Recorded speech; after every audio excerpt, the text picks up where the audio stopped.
Praise the Lord. ദൈവനാമം മഹത്വപ്പെടുമാറാകട്ടെ. കഴിഞ്ഞ ദിവസങ്ങളിൽ നാം ദൈവിക വിടുതലിനെ കുറിച്ചാണ് ചിന്തിച്ചുകൊണ്ടിരിക്കുന്നത്. ആദ്യ ദിവസം നമ്മൾ ചിന്തിച്ചു എങ്ങനെയാണ് ഒരു മനുഷ്യന് സ്പിരിച്വൽ ഡെലിവറൻസ് കിട്ടുന്നത്. രണ്ടാമത് നമ്മൾ ചിന്തിച്ചു നമ്മുടെ മെറ്റീരിയൽ ബ്ലെസ്സിങ്ങിനെ കുറിച്ച്. മൂന്നാമത് നമ്മുടെ ശാരീരിക വിടുതലിനെ കുറിച്ചാണ് നമ്മൾ ചിന്തിച്ചുകൊണ്ടിരിക്കുന്നത്. ഈ ദിവസങ്ങളിൽ നമ്മൾ ചിന്തിച്ചുകൊണ്ടിരിക്കുന്നത് ശാരീരിക വിടുതലിനെ കുറിച്ചാണ്. പ്രത്യേകിച്ച് ദൈവിക രോഗശാന്തി നമുക്ക് എങ്ങനെ പ്രാപിക്കാൻ സാധിക്കും. രോഗികളായ മനുഷ്യരെ കർത്താവ് സൗഖ്യമാക്കുന്നു. അത് എങ്ങനെയാണ് രോഗസൗഖ്യം നമുക്കുണ്ടാകുന്നത്. കഴിഞ്ഞ നാല് ക്ലാസ്സുകളിലായിട്ട് നമ്മൾ ചിന്തിച്ചത് ദൈവം നമ്മളെ സൗഖ്യമാക്കുന്ന വിധങ്ങളെക്കുറിച്ചാണ്. ഇന്ന് അഞ്ചാമത്തെ ഭാഗത്തേക്ക് ഞാൻ നിങ്ങളുടെ ശ്രദ്ധ കൊണ്ടുവരുന്നത് ദൈവിക സുഖവും പാപവും. നമ്മുടെ അനേകർക്ക് രോഗം വരുമ്പോൾ ദൈവത്തെ അവർ ദുഷിക്കാറുണ്ട്. ദൈവത്തിന് കണ്ണില്ല, എന്തുകൊണ്ടാണ് ഈ രോഗം വന്നത്, ഈ രോഗത്തെ എന്തിനെനിക്ക് തന്നു എന്ന് പിറുപിറുക്കുന്ന ഒരു കൂട്ടരെ നമുക്ക് കാണുവാൻ സാധിക്കും. ചിലർ പറയുന്നത് ഇത് എനിക്ക് ശിക്ഷയായിട്ടാണ് ദൈവം ഈ രോഗത്തെയും വേദനയെയും തന്നിരിക്കുന്നത്, ഇതെല്ലാം ഞാൻ സഹിച്ചേ പറ്റൂ എന്ന് വെറുപ്പോടെ പറയുന്ന ഒരു കൂട്ടരെ നമുക്ക് കാണാൻ സാധിക്കും. വേറെ ചിലർ രോഗം തങ്ങൾക്ക് ദൈവത്താൽ വരുന്ന ഒരു അനുഗ്രഹമാണെന്നും ആകെ ക്ഷമയോടും ശാന്തതയോടും സഹിച്ചുകൊള്ളണമെന്നും അവർ വ്യാധിയെ വഹിച്ചുകൊണ്ട് അതിനൊരു സമാധാനത്തെയും അവർ പറയുന്ന ഒരു കൂട്ടരെ നമുക്ക് കാണുവാൻ സാധിക്കും. വേറെ ചിലർ പറയുന്നത് രോഗം വരുന്നത് എൻ്റെ ജീവിതത്തിലൊരു അനുഗ്രഹമാണ്, അതുകൊണ്ട് ആ രോഗം ഞാൻ ക്ഷമയോടും ശാന്തതയോടും സഹിച്ചു കൊള്ളണം, വ്യാധിയെ വഹിച്ചുകൊണ്ട് ജീവിക്കണം. ഇതൊക്കെ അവർ പറയുന്നതാണ്. എന്നാൽ വേദപുസ്തകം കൃത്യമായും സ്പഷ്ടമായും പറയുന്നത് എന്താണ്? യാക്കോബിൻ്റെ ലേഖനം 1-ാം അധ്യായം അതിൻ്റെ 13-ാമത്തെ വാക്യം നാം വായിക്കുമ്പോൾ അവിടെ ഇങ്ങനെയാണ് നാം വായിക്കുന്നത്: നിങ്ങൾ പരീക്ഷിക്കപ്പെടുമ്പോൾ ഞാൻ ദൈവത്തിൽ നിന്ന് പരീക്ഷിക്കപ്പെടുന്നു എന്ന് ആരും പറയരുത്. ദൈവം ദോഷങ്ങളാൽ പരീക്ഷിക്കപ്പെടാത്തവനാകുന്നു, താൻ ആരെയും പരീക്ഷിക്കുന്നതുമില്ല. ഓരോരുത്തൻ പരീക്ഷിക്കപ്പെടുന്നത് സ്വന്തം മോഹത്താൽ ആകർഷിച്ച് വശീകരണപ്പെടുകയാൽ ആകുന്നു എന്നാണ് നമുക്കവിടെ കാണുവാൻ സാധിക്കുന്നത്. രോഗം ഏർപ്പെടുന്നതിന് ഒരു പ്രധാന കാരണം പാപം തന്നെയാണ്. പല വിധത്തിൽ രോഗം വരാറുണ്ട്, നമ്മൾ ചിന്തിച്ചതാണ്. കാലാവസ്ഥയുടെ പ്രതികൂലം കൊണ്ട് അല്ലെങ്കിൽ പകർച്ചവ്യാധി ഉള്ളവരുമായിട്ട് നാം ഇടപെടുമ്പോൾ ഇതിങ്ങനെയെല്ലാം രോഗം വരും. എന്നാൽ രോഗം ഏർപ്പെടുന്നതിന് ഒരു പ്രധാന കാരണം പാപമാണ്. ഒരു മദ്യപാനിയുടെ കരൾ അത് പെട്ടെന്ന് നശിച്ചു പോകുന്നു. കാരണം അവനറിയാം മദ്യപിക്കുന്നത് അത് പാപമാണ്, തെറ്റാണ്, അങ്ങനെ അവൻ്റെ കരൾ നശിച്ചു പോകുമെന്ന് അവന് നല്ല പോലെ അറിയാം. അതുപോലെ ക്യാൻസർ പിടിപെടുന്നു. ഈ മദ്യപാനികൾക്ക്, പുകവലിക്കുന്നവർക്ക്, അങ്ങനെയുള്ളവർക്ക് ക്യാൻസർ ഉണ്ടാകുന്നു, ബുദ്ധിസ്ഥിരത ഇല്ലാതെയാകുന്നു. തുടർച്ചയായി മദ്യത്തിനും മയക്കുമരുന്നിനും അടിമപ്പെടുന്ന ആൾക്കാർക്ക് ബുദ്ധിസ്ഥിരത ഇല്ലാതായി അവർക്ക് വ്യാധികൾ ശരീരത്തിൽ ഇങ്ങനെ ഉണ്ടാകാറുണ്ട്.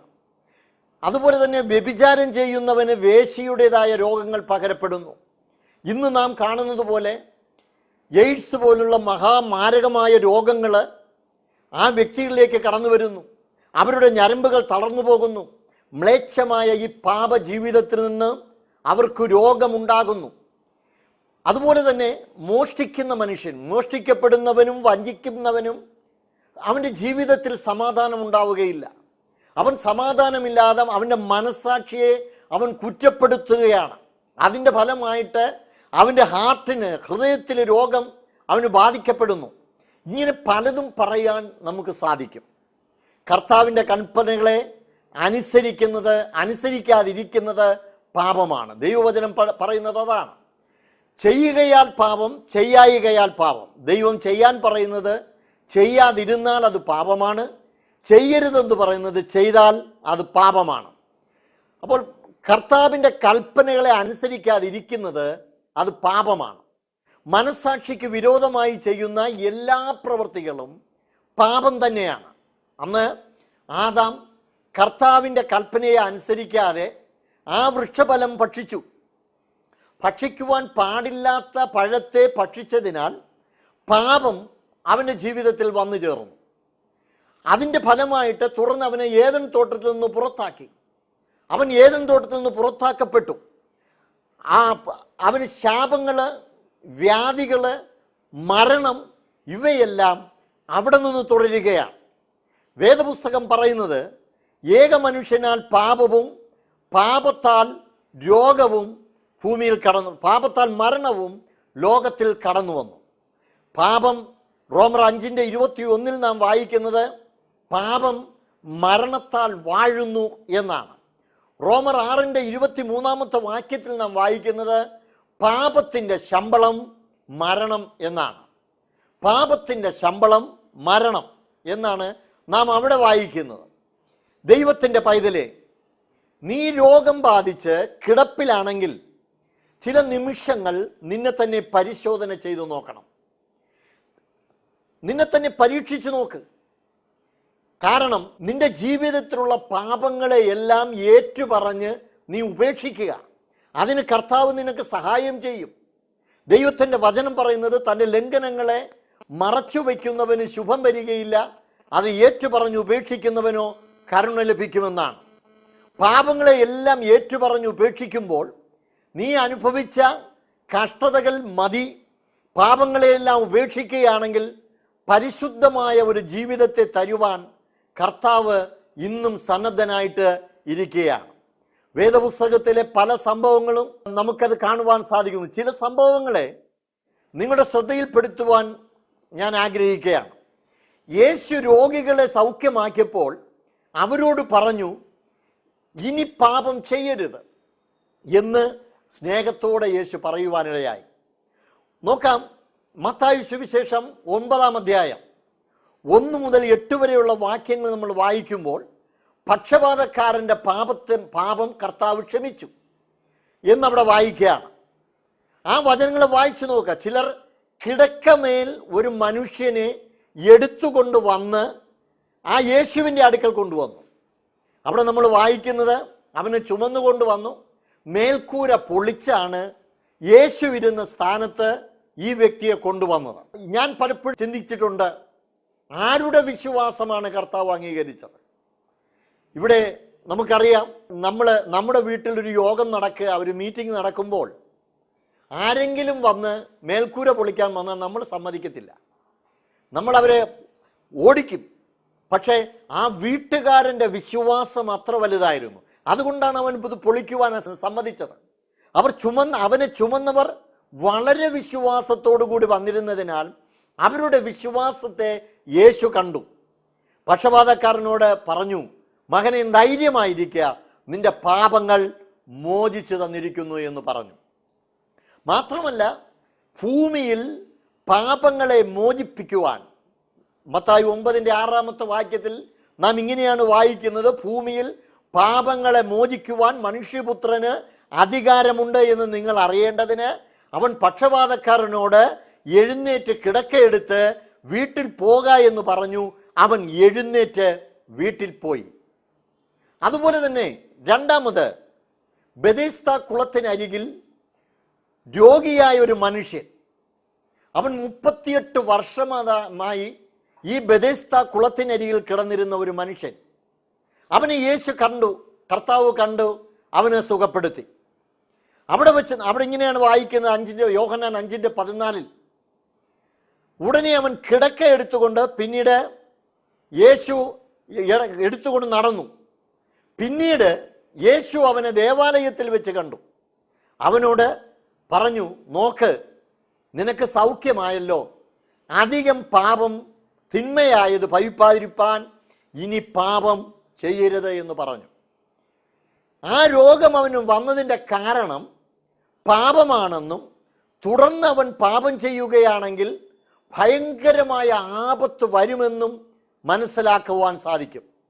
മൂന്നാമത്, നമ്മൾ വേറൊരു വ്യക്തിയെക്കുറിച്ച് വായിക്കുന്നുണ്ട്. പിന്മാറ്റക്കാരനായ ആസ എന്താണ് ചെയ്തതെന്ന് പറഞ്ഞാൽ, അവൻ പിന്മാറ്റക്കാരനായ ആസ, അവിടെ ആസയ്ക്ക് സംഭവിച്ചത് എന്താണ്? അവൻ ചെയ്തത് ഇതാണ്, അവനെ പഴയ നിയമത്തിൽ ആസ എന്നു പേരുള്ളവൻ ഒരു രാജാവിനെ കുറിച്ച് നമ്മൾ വായിക്കുകയാണ്. ആ രാജാവ് എന്താണ് ചെയ്തത്? അവൻ രാജാവാണ്, ഇസ്രായേൽ രാജ്യത്തെ ഭരിച്ചിരുന്നവനാണ്. എന്നാൽ അവൻ്റെ ഹൃദയം കർത്താവിൽ നിന്നും തിരിഞ്ഞ് മനസ്സ് പോയ പോക്കിൽ അവന് ഇഷ്ടമുള്ള രീതിയിൽ പോയിരുന്നു എന്ന് നമുക്ക് കാണുവാൻ സാധിക്കുകയാണ്. കർത്താവ് തൻ്റെ പ്രവാചകനെ അയച്ച് അവൻ്റെ പാപത്തെക്കുറിച്ച് മുന്നറിയിപ്പ് നൽകി. അവൻ മാനസാന്തരപ്പെട്ടതേയില്ല. ചില ദിവസങ്ങളിൽ, ചില സമയങ്ങളിൽ ദൈവം നമുക്ക് നമ്മുടെ പാപങ്ങളെക്കുറിച്ച് മുൻകൂട്ടി അറിവ് തന്നാലും അനുസരിക്കാതെ പാപം ചെയ്യുന്ന ആൾക്കാർ ഇന്നുമുണ്ട്. അവൻ മാനസാന്തരപ്പെട്ടില്ല. അതിനെ തുടർന്ന് അവൻ രോഗക്കിടക്കയിലായി. നമ്മൾ വായിക്കുന്ന അങ്ങനെയാണ്, അവൻ രോഗക്കിടക്കയിലായി. എന്നിട്ടും അവൻ കർത്താവിനെ അന്വേഷിച്ചില്ല. ചിലർ രോഗക്കിടക്കയിലല്ല, ഇനി മരണത്തോട് മല്ലുപിടിച്ചാലും ദൈവത്തെ അറിയുവാൻ അവരാഗ്രഹിക്കാറില്ല. അതിൻ്റെ എന്താ സംഭവിച്ചത്? അവൻ രോഗത്താൽ മരിച്ചു പോകുവാനിടയായി തീർന്നു. ഈ ഭാഗങ്ങളെല്ലാം നാം ശ്രദ്ധയോടുകൂടെ വായിക്കുകയാണെങ്കിൽ ഇത് നാം മനസ്സിലാക്കുന്നത് എന്താണ്? രോഗം വരുന്നതിന് പാപവും ഒരു കാരണമാണ് എന്ന് നമുക്ക് മനസ്സിലാക്കുവാൻ സാധിക്കും. പാപം നമ്മുടെ ജീവിതത്തിൽ നിന്ന് അകലുമ്പോൾ രോഗം നമുക്ക് സുഖമാകും.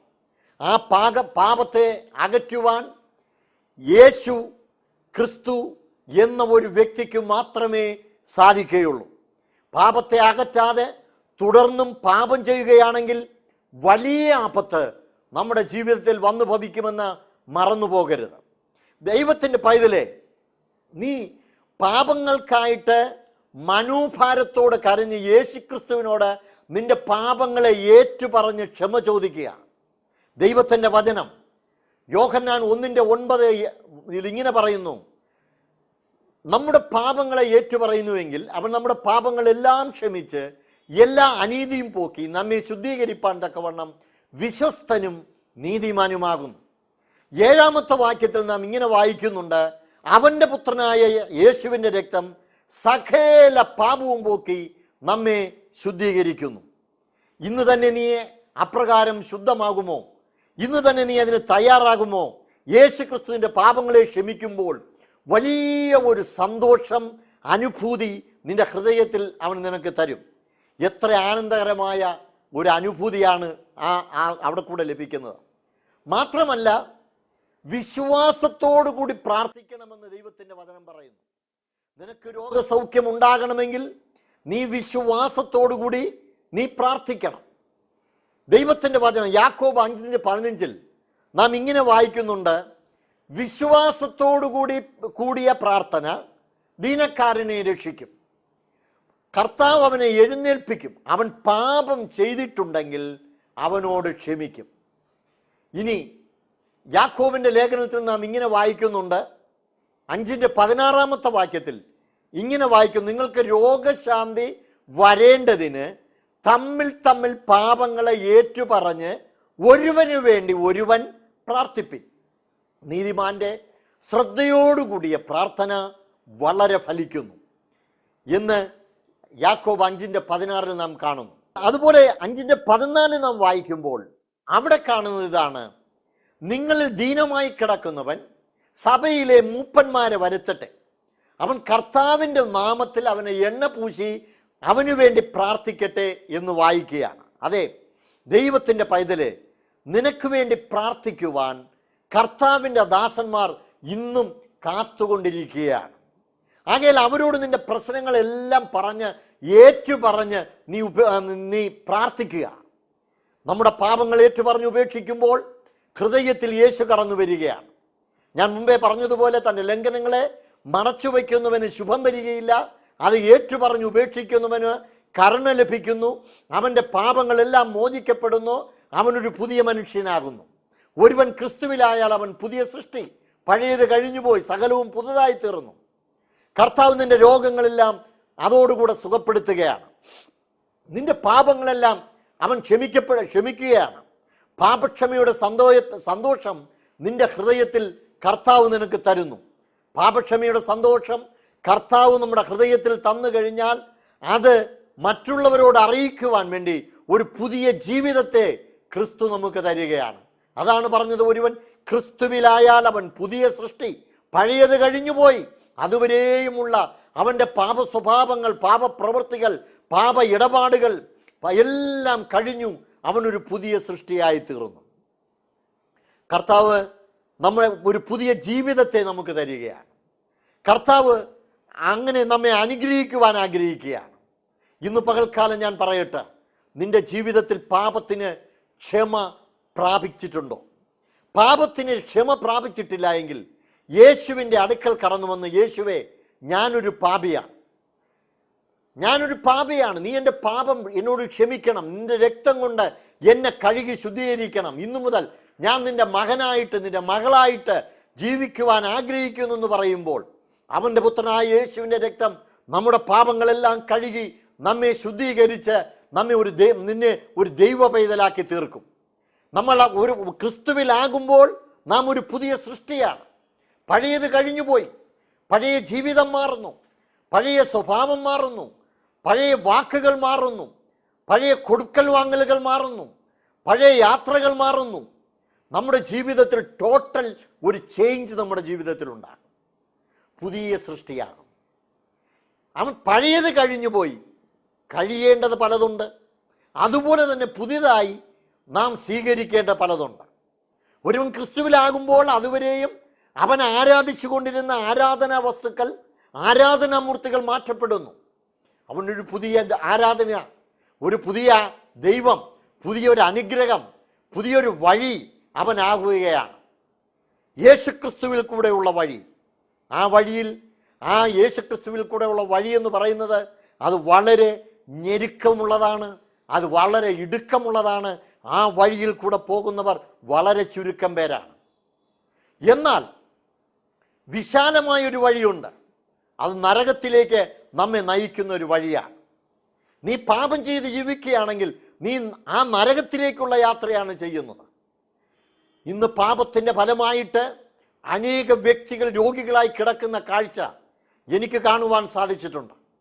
എൻ്റെ ഈ ഇത്രയും വർഷത്തെ ശുശ്രൂഷയോടുള്ള ബന്ധത്തിൽ കഴിഞ്ഞ ഏകദേശം 38 വർഷമായി ഞാൻ കർത്താവിൻ്റെ വയൽ പ്രദേശത്ത് അധ്വാനിക്കുകയാണ്. പല വിധത്തിലുള്ള ആൾക്കാരെ, പല നിറത്തിലുള്ള ആൾക്കാരെ, പല സ്വഭാവത്തിലുള്ള ആൾക്കാരെ, പല ഭാഷക്കാരോട് ഞാൻ ഇടപെടാറുണ്ട്. അവരുടെ ജീവിതത്തിൽ വിട്ടുമാറാൻ സാധിക്കാത്ത പാപം അവരെ രോഗത്തിലേക്ക് നയിക്കുന്നു. ക്ഷമിക്കപ്പെടാത്ത പാപങ്ങൾ. ചിലർ അവരുടെ ജീവിതത്തിൽ മറ്റുള്ളവരോട് ക്ഷമിക്കുകയില്ല. എന്തു വന്നാലും ഞാൻ പിടിച്ച മുയലിന് 2 കൊമ്പെന്ന് പറഞ്ഞ് പിടിച്ചുകൊണ്ട് നിൽക്കുന്ന ഒരു കൂട്ടരുണ്ട്. അവർ ഒഴിഞ്ഞു അവർ ഓരോന്നിനും ഒരു എക്സ്ക്യൂസ് പറയാറുണ്ട്.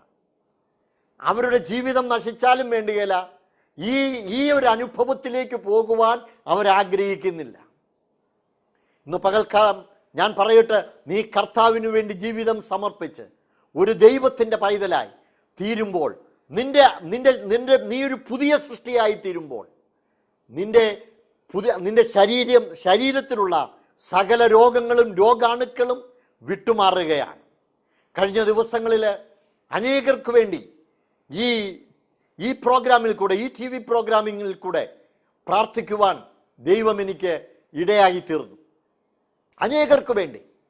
കഴിഞ്ഞൊരു ദിവസം, കഴിഞ്ഞ എൻ്റെ ഒരു പ്രോഗ്രാം കണ്ട ഒരു സഹോദരി എന്നെ കുവൈറ്റിൽ നിന്ന് വിളിച്ചു. ആ സഹോദരി കരഞ്ഞുകൊണ്ടാണ് എന്നോട് സംസാരിച്ചത്.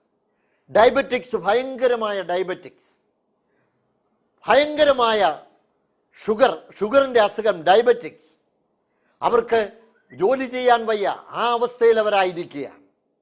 അങ്ങനെ ഇരിക്കുന്ന സമയത്ത് എൻ്റെ ഈ പ്രോഗ്രാം കണ്ടപ്പോൾ അവർക്കൊരു താല്പര്യമുണ്ടായി. എന്നെ വിളിച്ച് പ്രാർത്ഥിക്കും. എന്നെ വിളിച്ചിട്ട് പറഞ്ഞു, ബ്രദറെ, എനിക്ക് സംസാരിക്കാൻ വയ്യ, എൻ്റെ വയറ്റിന് പ്രയാസമാണ്, എനിക്ക് ഷുഗറിൻ്റെ അസുഖം ഭയങ്കര കൂടുതലാണ്, ഞാനൊരു യാത്രയിലാണ്. ആ വണ്ടിയിലിരുന്നു കൊണ്ട് ഞാൻ ആ സഹോദരിക്ക് വേണ്ടി പ്രാർത്ഥിച്ചു. അടുത്ത ദിവസം എന്നെ വിളിച്ചിട്ട് പറഞ്ഞു, ബ്രദർ പ്രാർത്ഥിച്ചു, എൻ്റെ ഷുഗർ ഡൗണായി. അതിനു മുമ്പ് 16 എബോവ് ഉണ്ടായിരുന്നിടത്ത് ഇപ്പോൾ 6.3 ആയി മാറിയെന്ന് എന്നോട് പറഞ്ഞു. അത് വീണ്ടും അവരെ ഒന്നുകൂടെ ടെസ്റ്റ് ചെയ്തു. എന്നോട് പറഞ്ഞു, ആ ഷുഗർ ലെവൽ അതുപോലെ തന്നെ കുറഞ്ഞിരിക്കുകയാണ്. എനിക്ക് ഉറക്ക സാക്ഷി പറയണം, ഉറക്ക നിലവിളിച്ച് എല്ലാവരോടും എൻ്റെ കർത്താവ് ജീവിതത്തിൽ ചെയ്ത ഈ അനുഭവം പറയണമെന്ന് ഞാൻ ആഗ്രഹിക്കുന്നു എന്ന് എന്നോട് വിളിച്ചു പറയുവാനിടയായി. ഇന്ന് പകൽക്കാലം ഞാൻ പറയട്ടെ, നിന്റെ രോഗം ഏതായാലും, നിന്റെ അസ്വസ്ഥത ഏതായാലും, നിന്നിൽ പിടിച്ചു വച്ചിരിക്കുന്ന ബന്ധിച്ചിരിക്കുന്ന പാപശക്തി നിന്നിൽ നിന്ന് വിട്ടുമാറുമ്പോൾ രോഗം നിന്നെ വിട്ടുമാറുകയാണ്. കഴിഞ്ഞൊരു ദിവസം ഒരു സഹോദരി എന്നെ വിളിച്ചു. അവരെ പ്രയർ ലൈനിലേക്ക് വിളിച്ചിട്ട് പറഞ്ഞു, അവരുടെ ബ്രസ്റ്റ് ക്യാൻസറാണ്. ആ രോഗത്തിൽ നിന്ന് അവർക്ക് കീമോ കൊടുക്കുവാനായിട്ട് ഡോക്ടർ പറഞ്ഞു. അങ്ങനെ കീമോ കൊടുക്കുവാനായിട്ട് പോകുക. അതിനു മുമ്പായിട്ട് വീണ്ടും ഒരു ടെസ്റ്റ് ചെയ്ത സമയത്ത് ആ ഡോക്ടർ പിന്നീട് അവർ കണ്ടത് അവരിൽ ഈ ക്യാൻസറിൻ്റെ ഒന്നുമില്ല. അവർ ഞങ്ങൾ വിളിച്ച് പ്രാർത്ഥിച്ചു കഴിഞ്ഞപ്പോൾ അവരിൽ ഉണ്ടായിരുന്ന ക്യാൻസർ എന്ന രോഗം ആ ശരീരത്തെ വിട്ടുമാറുവാനിടയായി. നമ്മുടെ ശരീരത്തിൽ വ്യാപരിച്ചിരിക്കുന്ന രോഗം യേശുക്രിസ്തുവിൻ്റെ രക്തത്താൽ നമ്മുടെ പാപങ്ങൾ കഴുകി ശുദ്ധീകരിക്കപ്പെടുമ്പോൾ പാപങ്ങൾ മാറ്റപ്പെടുന്നതിനോടൊപ്പം നമ്മളിലുള്ളതായ രോഗശക്തികളും മാറ്റപ്പെടുകയാണ്. യേശുക്രിസ്തുവിൻ്റെ രക്തത്താൽ നമുക്ക് പാപമോചനമുണ്ട്. അവൻ്റെ അടിപ്പിണരുകളാൽ നമുക്ക് സൗഖ്യമുണ്ട്. ദൈവത്തിൻ്റെ വചനം പഠിപ്പിക്കുന്നത് അവൻ്റെ അടിപ്പിണരുകളാൽ എനിക്ക് സൗഖ്യം വന്നിരിക്കുന്നു എന്നാണ്. നിങ്ങളുടെയും എൻ്റെയും രോഗങ്ങൾ വഹിച്ചുകൊണ്ട് യേശു കാൽവറി ക്രൂശിൽ മരിച്ചതിൻ്റെ കാരണം നിങ്ങളെയും എന്നെയും പാപത്തിൽ നിന്ന് ഉദ്ധരിക്കുവാൻ വേണ്ടി മാത്രമല്ല, നമ്മുടെ രോഗത്തിൽ നിന്ന് സൗഖ്യമാക്കുവാൻ വേണ്ടിയും കൂടെയാണ്. ഇന്ന് ഏത് ഭാരത്തിൽ നീ ആയിരിക്കുന്നു, നിന്റെ വേദനകളെ ചുമന്നവൻ, നിന്റെ കുടുംബത്തിലെ വേദനകളെ ചുമന്നവൻ, നിന്റെ കുടുംബത്തിലെ നിന്റെ ഭാരങ്ങളെ ചുമന്നവൻ, നിന്റെ രോഗങ്ങളെ ചുമന്നവൻ, ഈ പകൽക്കാലം നിന്റെ രോഗങ്ങളെ ചുമക്കുവാൻ, നിന്റെ രോഗങ്ങളെ മാറ്റുവാൻ, നിന്റെ പാപജീവിതം മാറ്റുവാൻ കർത്താവ് ആഗ്രഹിക്കുക. നമ്മളിലുള്ള പാപ സ്വഭാവം മാറണം, നമ്മളിലുള്ള പാപജീവിതം മാറണം. നമ്മൾ മറ്റുള്ളവരോട് നമ്മൾ വാക്കുകൊണ്ട്, പ്രവൃത്തി കൊണ്ട്, ഇടപാടുകൊണ്ട്, കൊടുക്കൽ വാങ്ങലിൽ കൂടെ ചെയ്യുന്ന പാപങ്ങൾ ഏറ്റുപറഞ്ഞുപേക്ഷിക്കണം. അങ്ങനെയാണെങ്കിൽ ദൈവത്തിൻ്റെ വചനം പറയുന്നത് പോലെ സഭയിലെ മൂപ്പന്മാരെ വരുത്തട്ടെ, അവർ എണ്ണ പൂശി നിങ്ങൾക്ക് വേണ്ടി പ്രാർത്ഥിക്കും. നിങ്ങൾ ദൈവത്തിൻ്റെ നിങ്ങൾ അങ്ങനെ ഒരു വിടുതൽ പ്രാപിച്ചു കഴിയുമ്പോൾ, ആത്മീകമായൊരു വിടുതൽ പ്രാപിക്കുമ്പോൾ, ദൈവദാസന്മാർ അഭിഷിക്തന്മാർ നിന്റെ തലയിൽ കൈവച്ച് പ്രാർത്ഥിക്കുമ്പോൾ ദൈവത്തിൻ്റെ അഭിഷേകം നിന്റെ മേൽ കടന്നു വരും, ദൈവശക്തി നിന്റെ മേൽ കടന്നു വരും. നിന്നെ വ്യാപരിച്ചു കൊണ്ടിരിക്കുന്ന രോഗങ്ങൾ, രോഗക്കെട്ടുകൾ ആ സമയം അഴിഞ്ഞു മാറും. ദൈവത്തിൻ്റെ പരിശുദ്ധാത്മാവിൻ്റെ ശക്തി നിന്നിൽ കൂടെ വ്യാപരിക്കുമ്പോൾ, നിന്റെ ശരീരത്തിൽ കൂടെ വ്യാപരിക്കുമ്പോൾ ആ രോഗശക്തികളെല്ലാം അഴിഞ്ഞു മാറും. ഇന്ന് പകൽക്കാലം ഒന്ന് ഏൽപ്പിച്ചു കൊടുക്കാമോ? നമ്മുടെ കണ്ണുകളെ അടയ്ക്കാം, നമുക്ക് ദൈവസന്നിധിയിൽ നമ്മുടെ ഹൃദയം പകരാം, നമുക്ക് പ്രാർത്ഥിക്കാം. ഞങ്ങളുടെ സ്വർഗീയ പിതാവേ, നന്ദി നിറഞ്ഞ ഹൃദയത്തോടെ ഞങ്ങൾ നിന്നെ സ്തുതിക്കുന്നു. നീ അത്ഭുതങ്ങളുടെ ദൈവമാണ്, അടയാളങ്ങളുടെ ദൈവമാണ്. നിന്റെ അടുക്കൽ വരുന്ന ആരെ നീ വെറും കൈയോടെ വിടുന്ന ദൈവമല്ല. നിന്നെ തൊട്ടവര്, നീ തൊട്ടവര് സൗഖ്യമായിട്ടുണ്ട്. ഞങ്ങൾ യെശയ്യാ പ്രവചനത്തിൽ വായിക്കുന്ന പോലെ പലപ്പോഴും സൗഖ്യമാകുവാൻ സാധിക്കാത്തത് ഞങ്ങളുടെ പാപങ്ങളാണെന്ന് നിന്റെ വചനത്തിൽ ഞങ്ങൾ വായിക്കുന്നു. പ്രവർത്തിക്കാൻ കഴിയാതെ വണ്ണം നിന്റെ കൈ ഇതുവരെയും കുരുടായിട്ടില്ലല്ലോ. ഈ സമയം നിന്റെ ഈ പ്രസംഗം കേട്ടുകൊണ്ടിരിക്കുന്ന എല്ലാ പ്രിയപ്പെട്ടവർക്കും വേണ്ടി ഞാൻ പ്രാർത്ഥിക്കുന്നു. രോഗികളായി ഹൃദയവേദനയോടുകൂടി, കടഭാരത്തോടുകൂടി, വിവിധ വിഷയങ്ങളിൽ ഭാരപ്പെട്ടുകൊണ്ട്, മക്കളുടെ വിഷയത്തിൽ ഭാരപ്പെട്ടുകൊണ്ട് ഈ സമയം പൈശാചിക ബന്ധനത്തിൽ അകപ്പെട്ടിരിക്കുന്ന ചില വ്യക്തികളെ ഇന്ന് പകൽക്കാലം നീ വിടുവിക്കണമെന്ന് പ്രാർത്ഥിക്കുന്നു. കർത്താവേ, ഈ സമയം എന്നെ ശ്രദ്ധിച്ചുകൊണ്ടിരിക്കുന്ന എല്ലാ പ്രിയപ്പെട്ടവർക്കു വേണ്ടിയും പ്രാർത്ഥിക്കുന്നു. അവരുടെ കടഭാരം ഒന്ന് മാറട്ടെ. അവരിൽ വ്യാപരിച്ചിരിക്കുന്ന രോഗശക്തികൾ കത്തിയമരട്ടെ യേശുവിൻ്റെ നാമത്തിൽ. അവരെ പിടിച്ചു വച്ചിരിക്കുന്ന ബന്ധനങ്ങൾ അഴിഞ്ഞു മാറട്ടെ യേശുവിൻ്റെ നാമത്തിൽ. സ്വർഗത്തിലും ഭൂമിയിലും സകല അധികാരമുള്ള നസ്രനായ യേശുവിൻ്റെ നാമത്തിൽ അവരെ പിടിച്ചു വച്ചിരിക്കുന്ന ബന്ധനങ്ങൾ, രോഗശക്തികൾ, പാപക്കെട്ടുകൾ വിട്ടുമാറാൻ കൽപ്പിക്കുകയാണ്. പൂർണ്ണ വിടുതൽ യേശുവിൻ്റെ നാമത്തിൽ തന്നെ. ആമേൻ.